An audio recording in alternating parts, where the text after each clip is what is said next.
જય માતાજી બધાને, કેમ છો? મજામાં મજામાં જશો ને મજામાં જ રહેવાનું. તો વાગ્યા છે 12:30. કચરાવાળા વાસણ ઘસ્યા અને ઓસરીમાં માટલી ભરી અને એક માટલી રસોડામાં ભરી અને હવે મશીનમાં કપડાં નાખવા છે અને બનાવવું છે શાક રોટલી.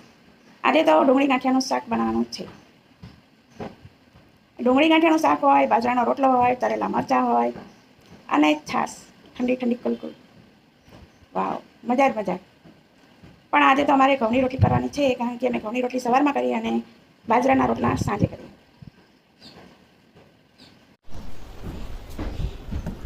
તો આટલા વાસણ ઘસ્યા અને જો કચરાની ડોલ પડી છે. કચરાવાળા લેવા આવે પણ કોબી આવે, મહિને એકાધાર આવે, નાખવા જવું પડશે. અને જો બધાના ગામમાં વરસાદ પડ્યો છે, હજુ કચ્છમાં આવ્યો નથી, માંડવી તાલુકામાં. સવારમાં 5 છાંટા નાખી ગયા હતા. સુકન તો કરવા પડે ને. આ બાજુ રસોડામાં જવાનું બાકી છે. અને જો મશીનમાં કપડાં નાખવાના છે. મશીન અમે બાથરૂમમાં જ રાખ્યું, આ બાજુ હતું. પણ હવે ચોમાસું આવે છે એટલે પછી પાણી અંદર જાય, એટલે બાથરૂમમાં જો મશીનનું પાણી બાથરૂમમાં નીકળી જાય અને ત્યાં અંદર નળ છે તો અંદર નાખવું હોય તો નાખી શકાય. મારી સગવડતા પ્રમાણે મૂક્યું છે. તબકડું ભરવા મૂક્યું છે કપડાં નીકળવા માટે, કારણ કે ટાંકીમાં આજે પાણી ઓછું છે.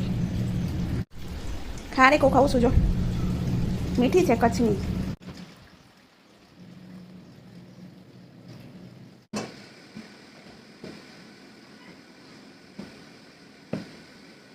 નહીં લઈ ફ્રીજમાંથી.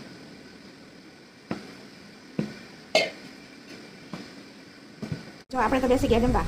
સરસ મજાનું તીખું ચમચમતું ડુંગળી ગાંઠિયાનું શાક, છાશ અને રોટલી. તો ચાલો તમે બધા પણ જમવા.